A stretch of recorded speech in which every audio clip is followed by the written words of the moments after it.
Sayın Mali Yardımcımız, Sayın Yatırım Teşvik Ajansı Direktörü, sayın konuşmacılar ve webinar katılımcıları, sizleri DİİK Türkiye Özbekistan İş Konseyi Başkanı ve şahsım adına selamlıyorum. 1993 yılında kurulan DİİK Türkiye Özbekistan İş Konseyi 32 yıldır Türkiye ve Özbekistan iş insanlarını ve devlet yetkililerini bir araya getiren iş forumları, yuvarlak masa toplantıları, seminerler, webinarlar gibi çeşitli etkinlikler düzenleyerek iki ülke arasında ekonomik ilişkilerin gelişmesine katkı sunmaktadır. Geçtiğimiz sene planladığımız ve bu yıl hayata geçirdiğimiz 12 ay 12 vilayet webinar serisi de bu etkinliklerimizden biri.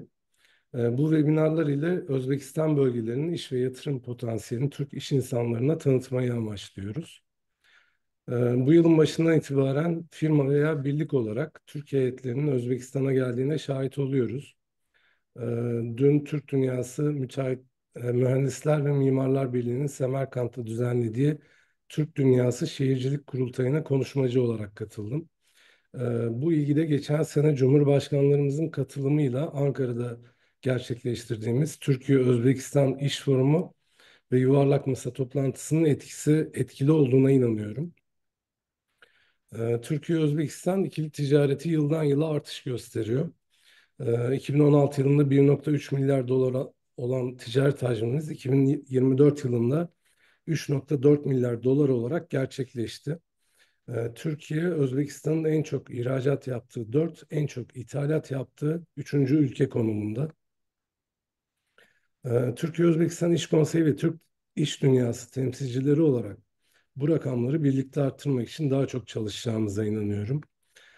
2023 yılında yürürlüğe giren Türkiye-Özbekistan tercihli ticaret anlaşmasının da ekonomik ve ticari ilişkilerimize olumlu yansıyacağını, ticaretimizi çeşitlendirip zenginleştireceğine ve Cumhurbaşkanlarımızın koyduğu 5 milyar dolar ticaret hacmi hedefine ulaşmamızda etkili olacağına inanıyorum.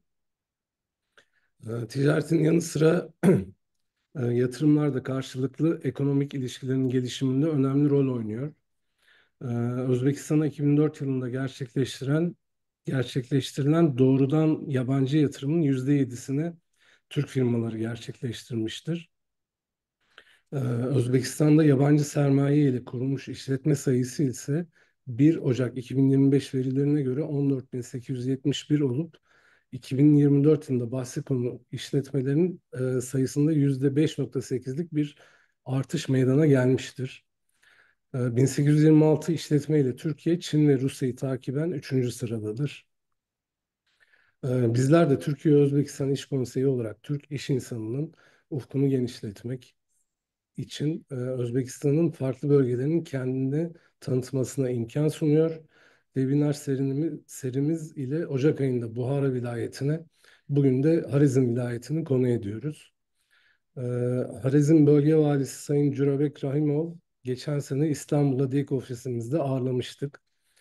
Bugün de çevrimçi imkanlarla programımızda misafir etmekten memnuniyet duyuyoruz.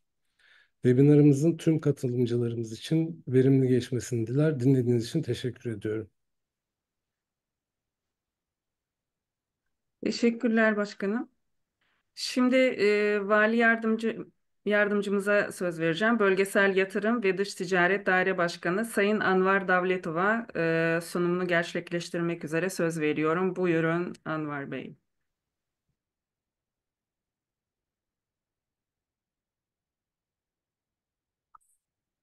Assalomu alaykum, hurmatli Onur O'zguven janoblari, hurmatli O'zbekiston Turkiya qo'mitasi vakillari va ishbilarmonlari, aziz mehmonlar. Çevirecek misiniz ya da Tarjimon ketyapti. Anvar aka, davom etsangiz bo'ladi. Tarjimon narigi kanalda ketadi. Davom etavering, bo'ldi. sinxronni bo'lyapti. Tushundim. Aziz mehmonlar, bilasiz, endi O'zbekiston Respublikasi Prezidenti Shavkat Miromonovich Mirziyoyev janobi oliylari hamda Turkiya Respublikasi Prezidenti Rajab Toyyib Erdo'g'on janobi oliylarining samimiy munosabatlari tufayli Turkiya va O'zbekiston davlatlari o'rtasida ikki tomonlama munosabatlar yil sayin mustahkamlanmoqda. Bugungi kunda Turkiya davlati O'zbekiston Respublikasining strategik hamkori hisoblanadi. Xususan, mana davlatlarimiz rahbarlari tashabbuslari bilan mamlakatlarimiz tarixidagi so'nggi 7 yil har ikkala davlat o'rtasida yaqin do'stlik, ijtimoiy, iqtisodiy va siyosiy hamkorlik aloqalarining cho'qqisi bo'ldi, desak mubolag'a bo'lmaydi. Qolaversa, o'zbek va turk xalqlarini azaliy do'stlik, birodarlik va qardoshlik rishtalari o'zaro bog'lab turadi.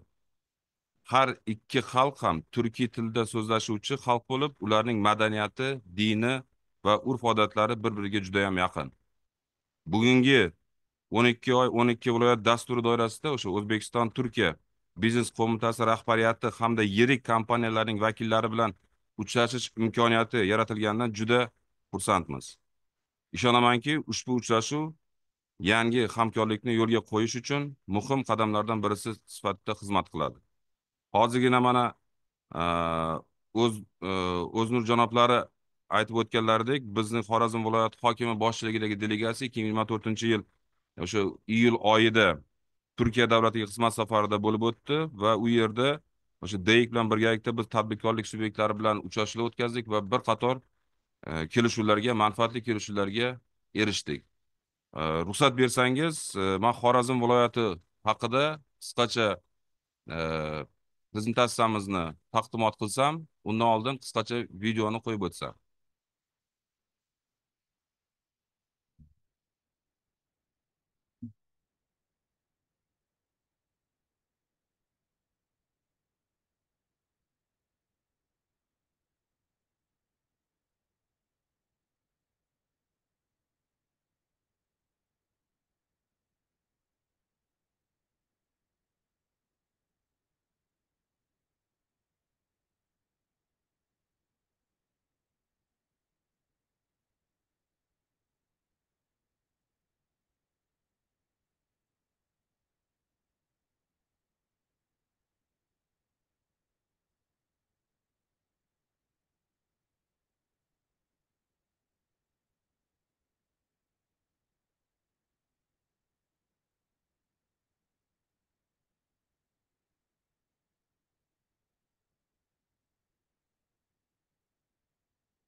Hurmatli O'zgirona janoblari, hurmatli mehmonlar, hurmatli aziz forum ishtirokchilari, ruxsat bersangiz qisqacha o'sha bizni Xorazm viloyatini ijtimoiy, iqtisodiy salohiyat to'g'risida prezentatsiyamiz bilan tanishtirib o'tsam.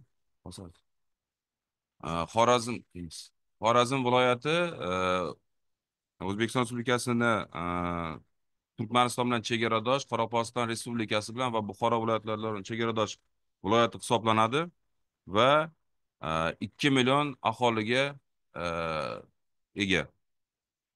Xorazm viloyatida ikkita shahar, bu Urganch shahri va Xiva shahri, shuningdek 11 ta tumandan iborat. Xorazm viloyati infrastrukturasi bilan tanishtiradigan bo'lsak, Xorazm viloyatida ochiq osmon ostidagi ochiq xalqaro aeroporti mavjud. Ushbu aeroport orqali biz Istanbul, shuningdek Yevropa davlatlari hamda Moskva ga to'g'ridan to'g'ri reyslarimiz mavjud. Xususan Istanbulga haftasiga 4 ta reys mavjud. Bundan 3 yil oldin aeroportimizda faqatgina haftasiga 5 ta reys mavjud edi, xalqaro reyslar. Bugungi kunda xalqaro aeroportimizda haftasiga 70 ta reyslar mavjud bo'lib, bugungi kundagi aeroportning quvvati yetmayotganligi sababli keyin bu yilning o'rtasidan aeroportimizni qayta rekonstruksiya qilishni rejalashtirganmiz va bugungi kunda tenderlar o'tkazilmoqda. Ya'ni shu yil aeroportimizni kengaytirish bo'yicha yangi loyihani boshlamoqdamiz. Bundan tashqari Xorazm viloyatida temir yo'llar mavjud bo'lib, bu yerda siz ko'rishingiz mumkin, Rossiyaga 1000 kilometr yoki Xitoyga ham 1000 kilometr uzoqlikda va Turkiyaga 1300 kilometr uzoqlikda joylashgan. Shuningdek, temir yo'l orqali biz Qozog'iston, hozirgi aytib o'tgandek Rossiya va boshqa davlatlarga, Yevropa davlatlariga chiqish imkoniyatlarimiz mavjud. Shuningdek, avtomobil yo'llari bo'yicha ham ma'lumotlarni ko'rishingiz mumkin.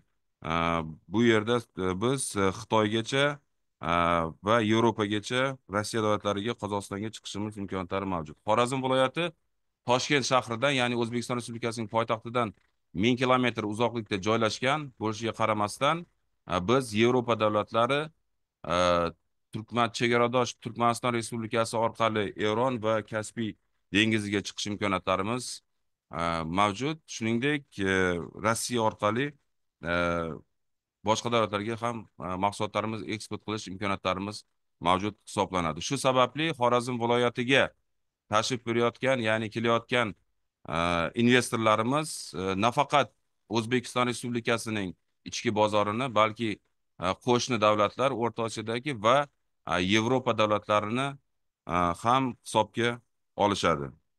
Xorazm viloyatini iqtisodiy ko'rsatkichlarga qaraydigan bo'lsak, Xorazm viloyatining yalpi ichki mahsuloti 4 milliard dollarni tashkil qiladi. Va bu yerda siz o'sha eksportimiz, yillik eksportimiz salkam 1 milliard dollarga yetgan. Eksportimizning ko'rsatkichlari 386 million va importimizning ko'rsatkichlari 470 million dollarni tashkil qilmoqda. Asosiy boshqa davlatlardan investorlarimiz bu birinchi o'rinda o'z Xorazm viloyatiga katta investitsiya tikadigan davlat bu albatta Turkiya hisoblanadi. O'tgan yilning o'zida turkiyalik hamkorlarimiz tomonidan salkam 170 million dollarlik investitsiyalar kiritilgan va o'zlashtirilgan. Va qolgan davlatlarni ham ma'lumotlarni ko'rishingiz mumkin. Biz qaysi sohalarga, ya'ni investitsiyani kirityapmiz va qaysi yo'nalishlar bizning turk hamkorlarimizga qiziqarli bo'ladi desak, Xorazm viloyatida o'zi asosan sanoat, qishloq xo'jaligi rivojlangan, sanoat yo'nalishida mashinasozlik, tekstil yo'nalishi va turizm rivojlangan hisoblanadi. Mashinasozlik yo'nalishiga to'xtaladigan bo'lsam, Xorazm viloyatida yiliga 150 mingta avtomobil, 120 mingta avtomobil ishlab chiqarish quvvatiga ega bo'lgan zavodimiz joylashgan.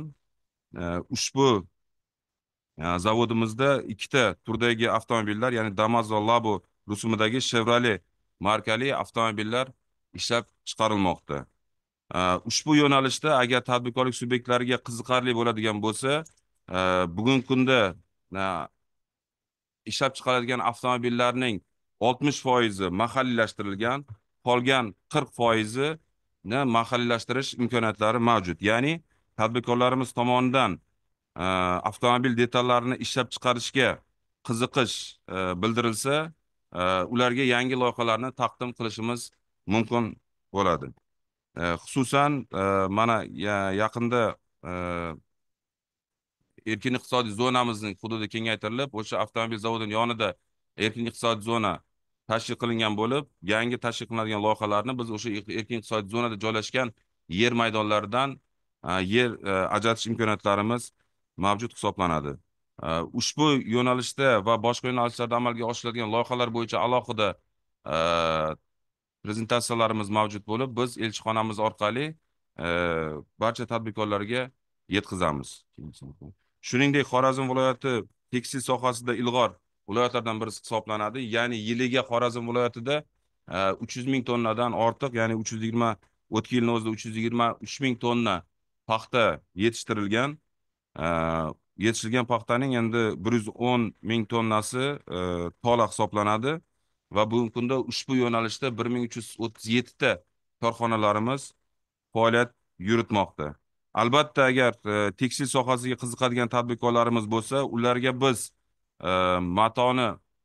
matoni ishlab chiqarish, matoni bo'yash yo'nalishlarida yangi loyihalarni taklif qilishimiz mumkin. Sababi ishlab chiqarilayotgan, yetishtirilayotgan paxtani 100%ni biz ip-kalava qilmoqdamiz bugun. Ammo yetishtirilgan ip-kalavani, ishlab chiqarilgan ip-kalavani mato qilishimiz atigi 40% tashkil qiladi. Ya'ni ip-kalavani mato qilish yo'nalishida 60% imkoniyatlarimiz mavjud. Shuningdek, ishlab chiqarilgan matolarni bo'yash bo'yicha atigi 20% ni tashkil qiladi. Demak, biz o'sha matoni bo'yash yo'nalishida yangi loyihalarni amalga oshirish imkoniyatlarimiz mavjud bo'ladi. Buning uchun biz albatta yer maydonlarini yoki bo'sh binolarni sizlarga taklif qilishimiz mumkin. Shuningdek, qishloq xo'jaligi bu Xorazm viloyatining yana bir asosiy yo'nalishlaridan hisoblanadi. Qishloq xo'jaligi yo'nalishida biz yiliga 1 million tonna meva sabzavot mahsulotlarini, shuningdek chorvachilik, parrandachilik yo'nalishlarida yangi loyihalarni amalga oshirish imkoniyatlarimiz mavjud. Yiliga 400 ming tonna bug'doy yetishtiramiz.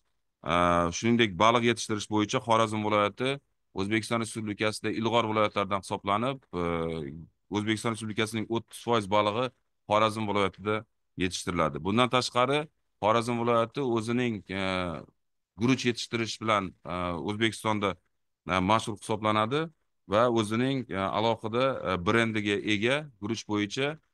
Shu sababli qishloq xo'jaligida loyihalarni amalga oshirish qiziqish bildirgan tadbirkorlarimiz mavjud bo'lsa, biz o'sha yetishtirilgan meva sabzavot mahsulotlarini qayta ishlash bo'yicha loyihalarni taklif qilishimiz mumkin. Ya'ni aytilgan o'sha 1 million tonna meva sabzavot mahsulotlarining atigi 3% ni bugungi kunda qayta ishlanmoqda. Va shuningdek yetishtirilgan sut mahsulotlari bizda yiliga 1 million tonna sut mahsulotlari yetishtiriladi. 1 million tonna sut mahsulotlaridan atigi 12% ni biz qayta ishlamoqdamiz. Agar bu ushbu yo'nalishga ham qiziqadigan tadbirkorlar bo'lsa, biz sutni qayta ishlash yo'nalishida ham yangi loyihalarni taklif qilishimiz mumkin. Shu bilan birgalikda go'sht yo'nalishida chorvachilik bugungi kunda va parrandachilik juda ham rivojlanmoqda.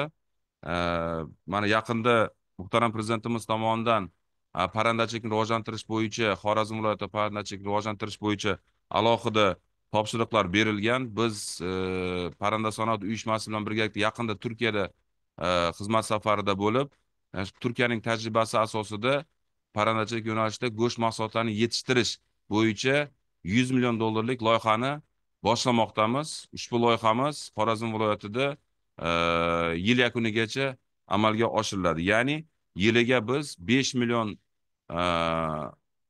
5 million dona go'sht yo'nalishidagi parrandalarni yetishtirib, yiliga 79 ming, salkam 100 ming tonnaga yaqin parranda go'shtini Turkiya tajribasi asosida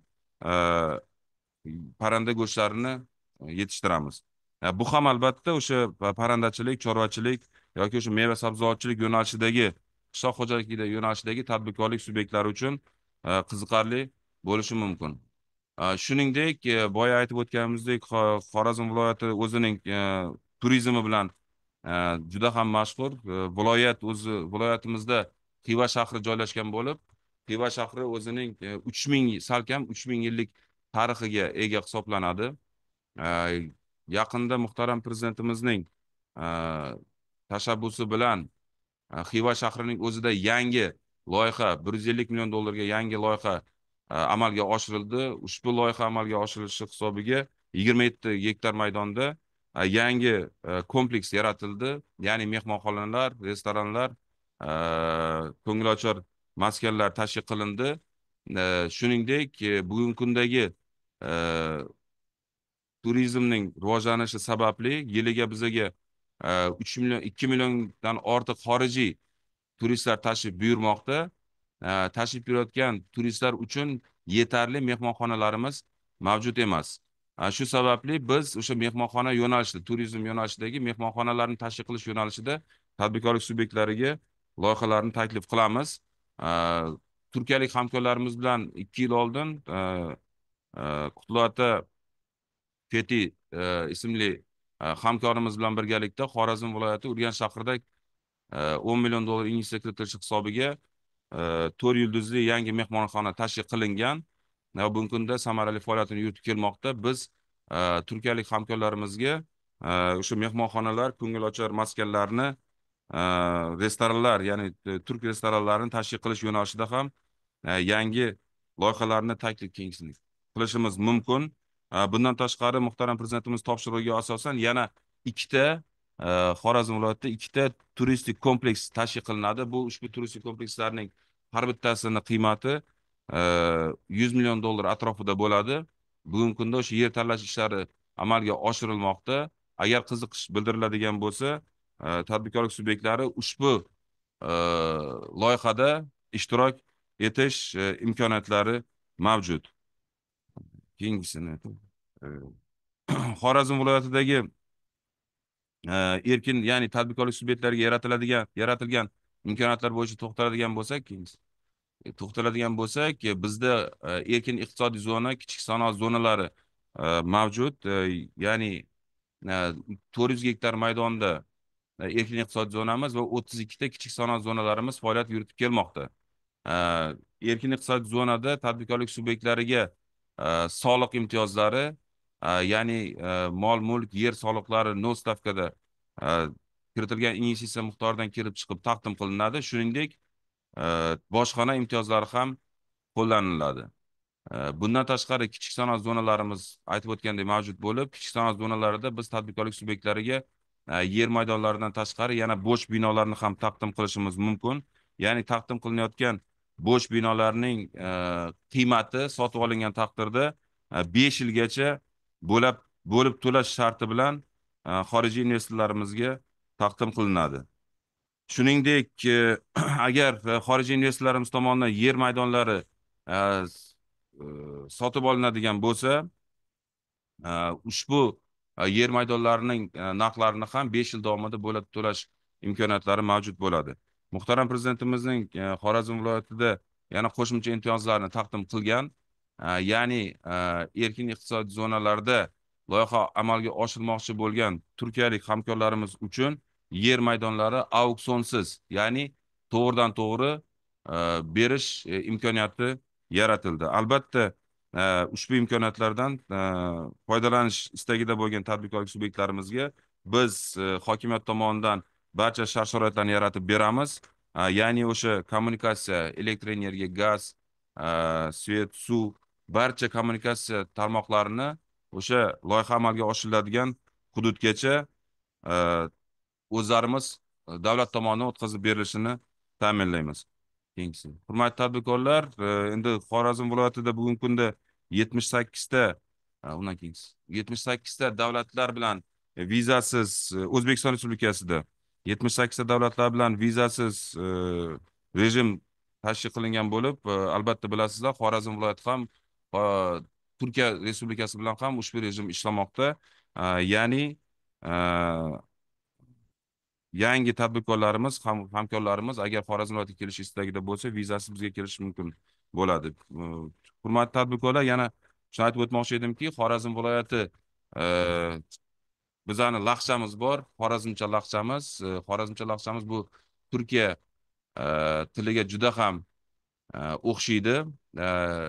Shu sababli barcha Xorazm viloyatiga kelgan turkiyalik hamkorlarimiz bugungi kunda loyihalarni o'sha Xorazm viloyatida qolib loyihalarni amalga oshirishga juda ham qiziqishmoqda.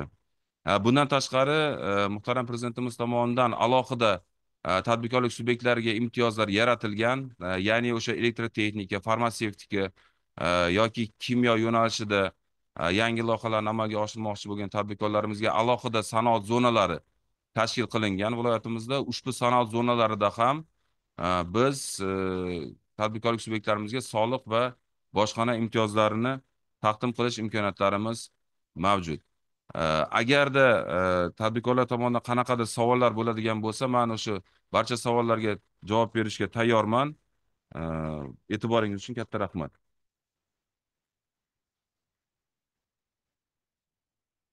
Vali yardımcımıza konuşmaları için teşekkür ederiz.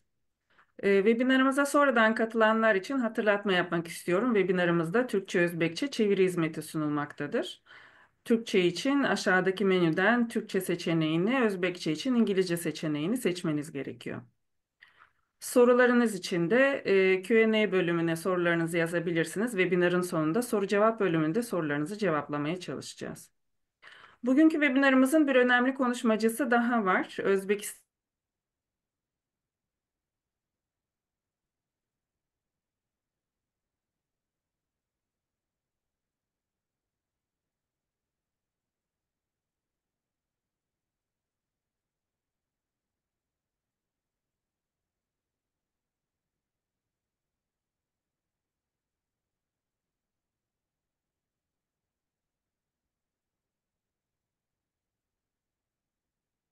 Cumhuriyeti.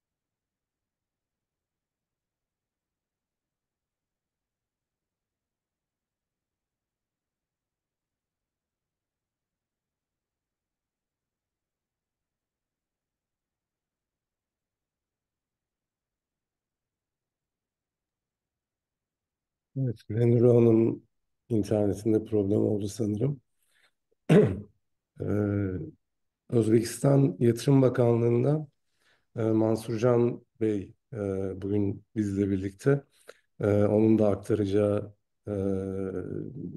Özbekistan'la alakalı önemli bilgiler var. Sözü ona veriyoruz. Buyurun Mansur Can Bey. Janob Urgan, kattakon rahmat. Assalomu alaykum. Ismim Mansurjon Rasulov. Xorijiy investitsiyalarni jalb etish agentligi direktorining vazifasini bajaruvchisiman, vaqtincha bajaruvchisi. Qisqacha taqdimot tayyorlagandik. Ko'p vaqtni olmaslikka va'da qilaman. Shu qisqa ma'lumotni sizlarga taqdim etib, O'zbekistondagi amalga oshirilgan reformalar yuzasidan va imkoniyatlar haqida qisqacha ma'lumot bersam. Xabaringiz bor, O'zbekiston Respublikasi 2017 yilda jadal o'zgarishlarga qadam bosdi. 2016 yildan boshlab biz qator reformalarni amalga oshirdik. Bulardan shu qisqacha ro'yxatini aytadigan bo'lsam, ayrim reformalarimiz birinchisi bu valyutani erkin ayirib olish reformasi bo'ldi. 2017 yilda va o'sha o'zi 2017 yili o'zida biznes ombudsman bizada tashkiloti tashkil etgan. 2018 yilda biza shu bevosita tashqi iqtisodiy aloqalarni liberallashtirish reformalarini amalga oshirdik. Va muhimi 19 yilda investitsiya va investitsiya faoliyati to'g'risidagi qonun qabul qilindi va shu qonunda xorijiy investorlarimiz uchun qator kafolatlar aks ettirilgan. O'sha 2019 yilda juda muhim qonun qabul qilingan. Bu davlat xususiy sherikchilik haqidagi qonun. Xabarimiz bor. Qator turkiyalik investorlar hozir mana shu mexanizm asosida O'zbekistonni o'z faoliyatini olib boryapti. Shu jumladan Aksa, Chalik va Chingiz kompaniyalar yordamga kelyapti va undan tashqari boshqa kompaniyalar ham o'z faoliyatini yurityapti. 2020 yilda biz maxsus iqtisodiy zonalar to'g'risidagi qonun qabul qildik. Hozir har bir viloyatimizda, respublikamizda mana shu xorijiy investorlar uchun shu erkin iqtisodiy zonalarda judayam maqbul, qulay imtiyozlar yaratilgan, sharoitlar yaratilgan va xabaringiz bor, shu Turkiyani tajribasidan kelib chiqqan holda Turkiyalik kompaniya tomonidan hozirgi kunda yaqingi kunlarda kutilyapti shu Ostin maxsus zonasi ham o'z faoliyatini boshlashi kerak. 2021 yilda biza xalqaro arbitraj haqida ham qonunni qabul qilib, xorijiy investorlar uchun yanada sharoitlarni yaxshiladik. Muhim yo'nalishlardan biri bu bevosita bizani soliq siyosatimiz va soliq ma'murchiligi bo'ldi. Reformalarimizni ko'rishingiz mumkin, bizada qo'shilgan qiymat solig'i bo'ladi. Daromad solig'i va qator boshqa soliqlar keskin qisqartirilgan va bundan tashqari ma'murchilik doirasida mana shu bizani soliq organlarimiz bilan ishlash jarayonlar raqamlashtirildi. Bundan tashqari yana bitta muhim yo'nalishimiz bu Butunjahon savdo tashkilotiga a'zo bo'lish. Biza hozir hukumatimizning rejasi bo'yicha 2026 yilgacha biz shu Jahon savdo tashkiloti a'zosi bo'lishimiz kutilyapti. Mana shu o'zgarishlar, reformalar natijasida qisqacha ma'lumot sizlarga ko'rsatmoqchiman. Bizadan to'g'ridan to'g'ri xorijiy investitsiyalarni qanchalik o'zgarish katta bo'lganligini ko'rsatmoqchiman. Mana 2017 yilda biz 3,4 milliard xorijiy investitsiyalarni jalb etgan bo'lsak, o'tgan yilning natijasi bo'yicha bu ko'rsatkich 10 barobarga oshib, butun 9 milliardni tashkil etdi. Va mana shu davr mobaynida 2018 yildan 2024 yilgacha umumiy biza jalb etgan investitsiyalarimizni hajmi 120 milliardni tashkil etdi. Bunda bir yana narsani aytishim kerakki, 2024 yil natijalarini ko'radigan bo'lsak, statistik ma'lumotlarga ko'ra, mana shu top 3ta asosiy investitsiyalar kelishiga uchun manbalardan biri davlatlarning kesimida bu Turkiya va bu bejiz emas deb o'ylayman. Hurmatli xonimlar va janoblar, aytganimdek ko'p vaqtda olmaslikka harakat qildim. Bizani xorijiy investitsiyalar jalb etish agentligi bilan aloqaga chiqinglar. Agarda sizlar o'z faoliyatingizni kengaytirmoqchi bo'lsanglar yoki O'zbekiston bozoriga kirib kelmoqchi bo'lsanglar, sarmoya kiritish orqali biza sizga ko'maklashamiz. Bu bizani vazifamiz va biza xursand bo'lardik sizlardan hamkorlikni o'rnatish uchun. Taqdimotim shundan iborat edi. Kattakon rahmat. Savollar bo'lsa javob berishga tayyormiz. Rahmat.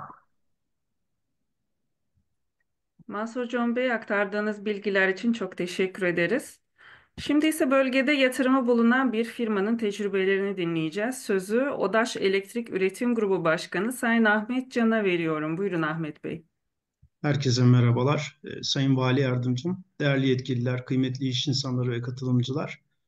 Odaş olarak Horizm bölgesindeki yatırımımızı ve bu yatırım bölge ekonomisine sunduğu fırsatlar hakkında sizlere bilgi paylaşmaktan mutluluk duyarız.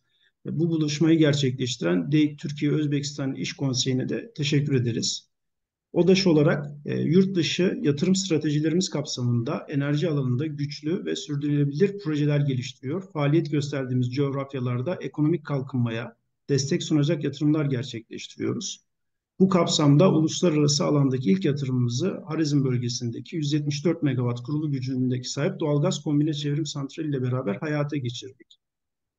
Harizm bölgesini seçmemizin en büyük sebeplerinden biri Özbekistan'ın son yıllarda gerçekleştirdiği ekonomik reformlar, yatırımcı dostu politikalarla iş dünyası için çok cazip bir pazar haline gelmiştir. Harizm'de de gerek stratejik konumu, gerekse enerji talebiyle bizim için yatırım açısından önemli bir bölgedir. Bunun yanı sıra Özbekistan'ın enerji alanında yaptığı reformlar, yabancı yatırımcılar için sunduğu teşvikler ve altyapı yatırımları bizi bu projeyi hayata geçirme konusunda çok daha fazla cesaretlendirdi. Aynı zamanda bölgedeki ekonomik kalkınma hedefleriyle de uyumlu bir yatırım gerçekleştirdiğimize inanıyoruz.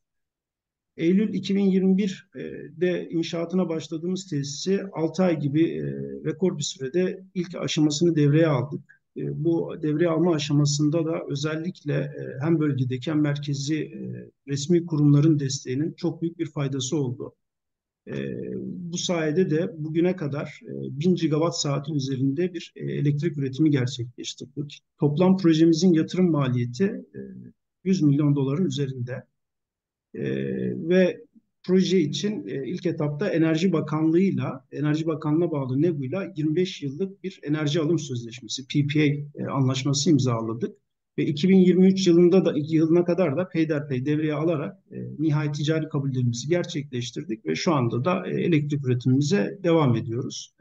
Özbekistan'da kurmuş olduğumuz elektrik santrali yaklaşık 450-500 bin hanenin elektrik ihtiyacına karşılık veriyor.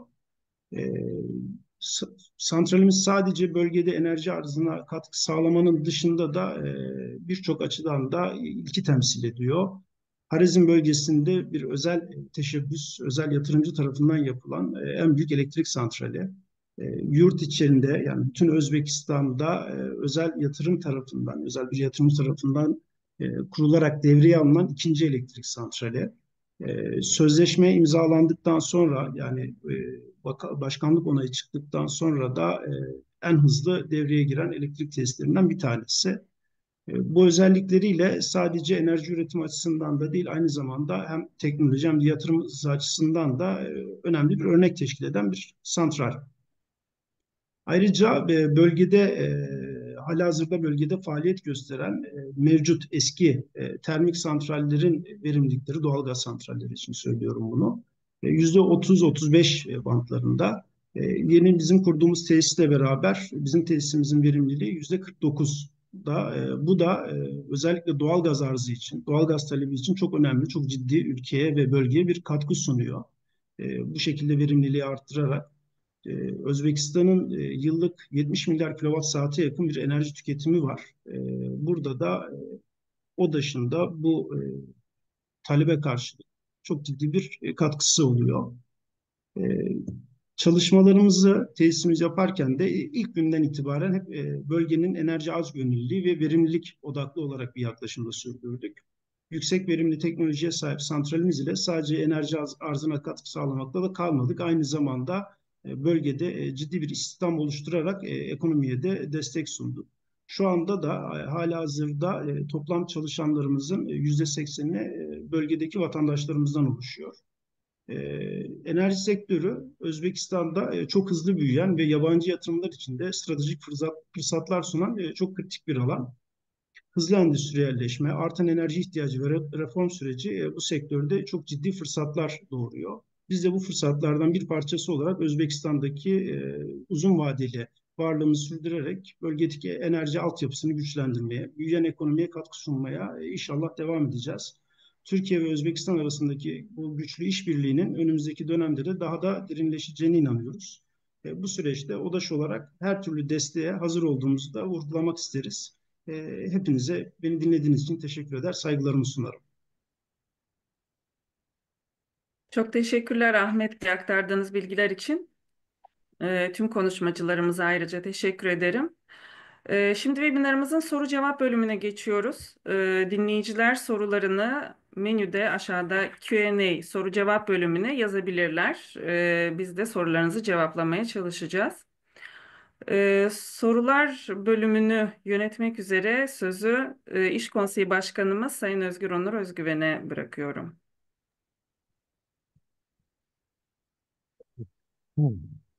Çok değerli konuşmalar oldu. Bütün konuşmacılara ben tekrar teşekkür ediyorum. Ee, Ahmet Bey, size de özellikle teşekkür ederim. Sizin gibi yatırımcıların Özbekistan'a yaptığı bütün yatırımlar bize gerçekten gurur veriyor. Biz teşekkür ederiz. Yatırımlarınızın devamını inşallah diliyoruz. İnşallah. Şimdi birkaç önemli soru sormak istiyorum ben aslında. Sayın Vali Yardımcımıza özellikle. Şöyle genelde tabii ki yeni bir yatırım yapacak, yeni yatırım yapmak isteyen ya da yeni bir ülkeye, yeni bir şehre girmek isteyen e, bütün firmaların aklında tek soru var: nereye gideceğim?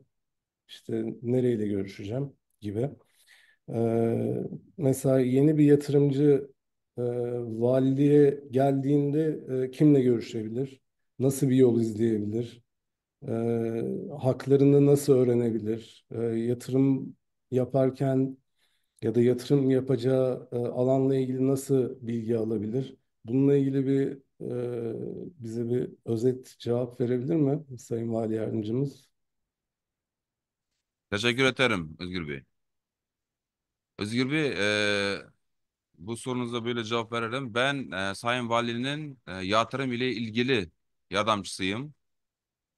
Ben aynı zamanda e, Harazm bölgesinde yatırım organizasyonuna da başkanıyım.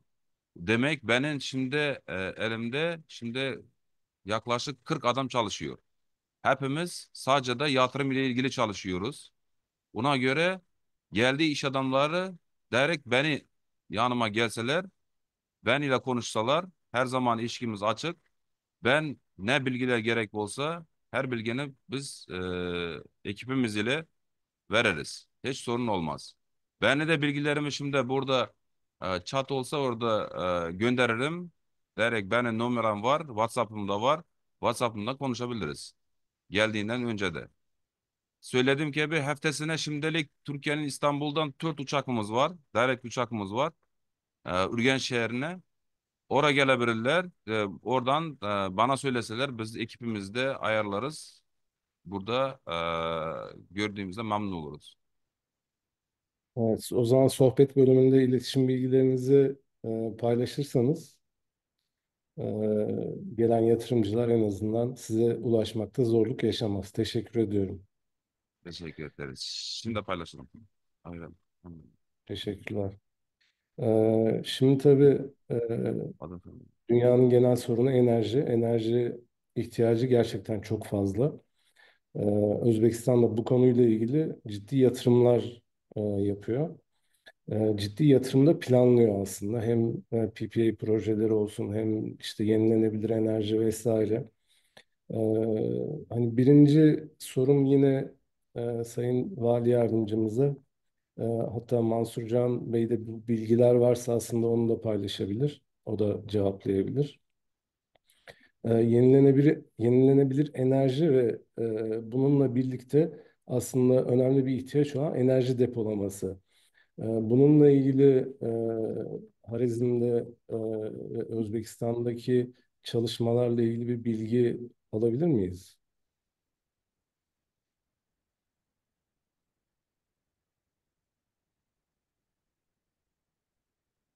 Yenilenebilir enerji ve enerji depolaması.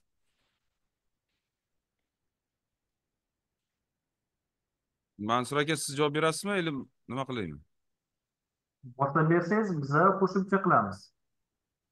Ee,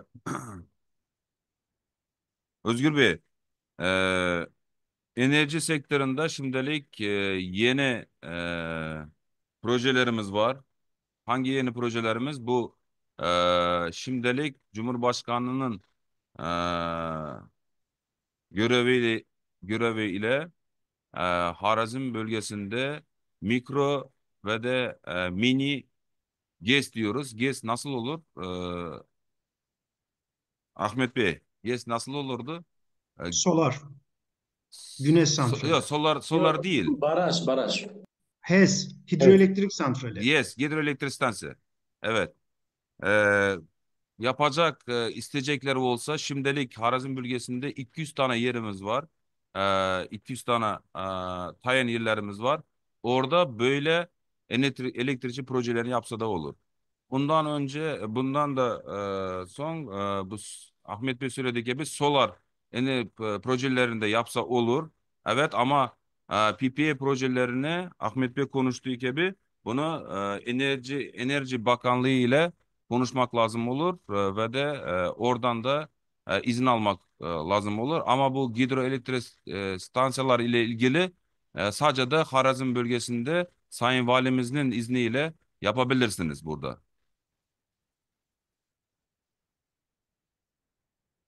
Bununla ilgili Bu ile bir... ilgili de bana kartılabilirsiniz, benimle görüşebilirsiniz. Evet, Ama teşekkür ederim. PPA ile ilgili projelerine onu Elektrik Bakanlığı ile konuşmak lazım olur. Oradan izin olsa ondan sonra yapabiliriz. Tamam. Bununla ilgili bir sorum olacak yine Enver Bey. Bu satın alma garantisiyle siz bunu veriyorsunuz değil mi? Bu hidroelektrik santrallerine. Ne almak?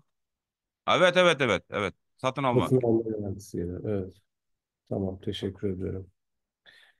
Şimdi bir e, Zümran Çetin'den bir soru var. Sağlık sektöründe bir Türk yatırımcı var mı Harizm'de? Harizm'deki sağlık sektörüyle alakalı e, bilgi talebi var. Bununla ilgili bir cevap alabilirsek mutlu oluruz. Sağlık sektöründe teşekkür ederim. Sağlık sektöründe bizim Türk arkadaşlarımız çalışıyor. Geçen senede biz özel klinik yaptı. Türk arkadaşımız burada %100 özünün şirketi Eko diyoruz. Eko klinikini yaptı. Ve şimdilik biz e, geçen senede Sayın Vali ile ilgili Türkiye'de olduk ya. DEK ile görüştüğümüzde orada da sağlık sektörüyle arkadaşlarımız katıldı bize. 10 gün öncelik Harazm'e geldiler. Şimdilik yeni özel klinik e, yapmak istiyorlar. Şimdilik Ulaylar'da çalışıyoruz. Arazilerini gördüler. Onlara araziye de veriyoruz ve imtiyazlar da veriyoruz. Bu ikinci bizim proje olur. Ama öncelik Eko ile ilgili özel klinik yani yaptılar. Bu bizim birinci proje oldu. Türk ile arkadaşlarımız ile sadece de. Evet, Bizni aslında nasıl hangi özür dilerim, hangi e, bu sağlık ile ilgili nereye yatırım yapsa olur diye sorsanız Harazm bölgesi, Karakalpakistan bölgesi bu Aral boyu bölgeleri diyorlar. Ona göre şimdilik burada onkologik yani onkologiya yönelişidagi loyihalarga urg'u berilsa yaxshi bo'ladi. Shuningdek, evet, bundan önce bu dori ishlab chiqarish yo'nalishi, ya'ni farmatsevtik yo'nalishi, e, ilaç üretme yo'nalishida iyi bir sektör oluyor. Neden? Özbekistan Özbekistan devletinde e, her senede 1 milyon dolardan fazla ilaç ithalat yapılıyor. Ona göre ilaç üretmesi iyi bir projede olur burada. evet. Aslında geçtiğimiz yıl e, yüksek düzeyli stratejik komisyon toplantısında Sayın Cumhurbaşkanı Şevket Mirziyoyev Ankara'ya geldiğinde 6 sektörden bahsediliyordu. İlaç da Evet. bunun bir parçası, bir sektör olarak. Evet, ilaç Özbekistan için önemli bir yatırım gerçekten. E, Sağlığa değinmişken aslında turizm Harizm'in e, en önemli gelirlerinden birini oluşturuyor. Sağlık turizmi de aslında buna eklenebilir. E, Özellikle Türk firmaları sağlık turizmine çok önem veriyor biliyorsunuz. Karşılıklı sağlık turizmine. Bununla ilgili Evet. sağlık yatırımları da Özbekistan'da özellikle Harizm bölgesinde önem arz eder diye düşünüyoruz. E, Doğru söylüyorsunuz Sayın Özgür Bey. Ben Özbekçe'de anlatırım bunu. O'zi an, to'g'ri aytdingiz. O'zbekiston Respublikasi o'zi Xorazm viloyati turizmga ixtisoslashganligi sababli bilasiz, bugungi kunda aynan viloyatimizdagi aholilar bu Turkiya Respublikasi, Turkiya davlatiga va Hindiston davlatlariga borib, bugungi kunda operatsiyalarni amalga oshirib kelmoqda. Albatta turkiyalik doktorlarimiz tomonidan Xorazm viloyatida bir qancha xususiy klinikalarda turkiyalik doktorlarimiz faoliyat yuritib kelmoqda. Bu o'z navbatida albatta o'sha sog'liq turizmini rivojlantirishga ehtiyoj borligini anglatadi. Shu sababli agar sog'liq turizmi yo'nalishida klinikalar tashkil qilish istagida bo'lgan tadbirkorlar bo'ladigan bo'lsa, biz albatta ularni qo'llab-quvvatlab, ularga o'sha yer maydonlarini ajratish, kommunikatsiya bilan ta'minlash masalalarini ko'rib chiqib, ularni qo'llab-quvvatlaymiz. evet, teşekkürler. Belki. Bir soru daha var. Şermin Genç'in sorusu. TÜBİTAK e, bu yeni bir girişim firması.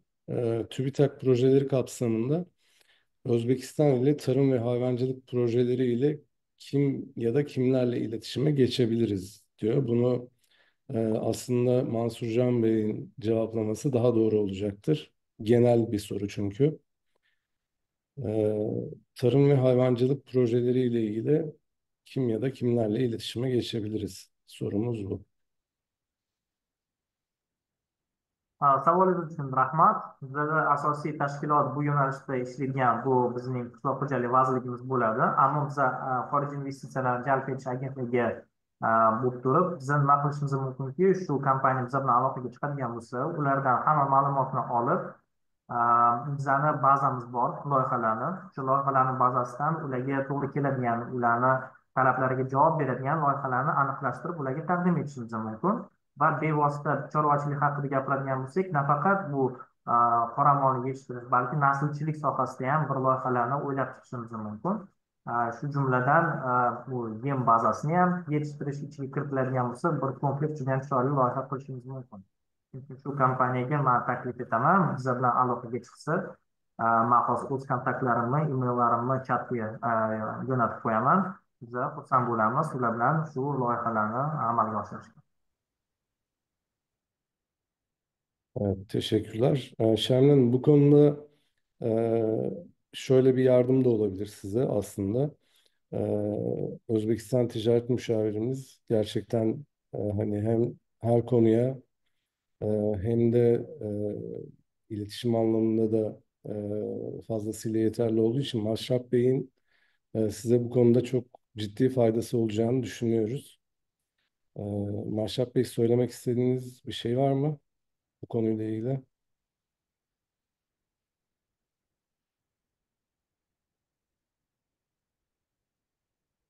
Evet, Mansur Bey'in de mail adresine sohbet bölümünden ulaşabilirsiniz. Evet, genel olarak sorularımız tamamlandı. E, Ben bütün başta Vali Yardımcımız Enver Bey, Mansur Can Bey ve Ahmet Bey, bütün konuşmacılarımıza verdiği değerli bilgilere teşekkür ediyorum. E, Güzel bir ve faydalı bir webinar olduğunu düşünüyorum. Önümüzdeki ay Namangan'la devam edeceğiz. Tekrar bütün katılımcılarımıza teşekkür ediyorum. Ee, Başka bir soru yoksa kapatıyoruz. Çok teşekkürler. Sayın Özgür Bey, size de değerlere de hepsine teşekkür ediyoruz. Çok memnun olduk. Size de, size ekibinize de, Türk arkadaşlarımızı da, yatırımcılarımızı da davet ediyoruz. Harazm bölgesine gelin. Burada bizden mehmanımız bo'lin. Sizni hepinizi Harazm viloyatine davet ediyoruz. Teşekkür ederim hepsi için. Biz de teşekkür ediyoruz.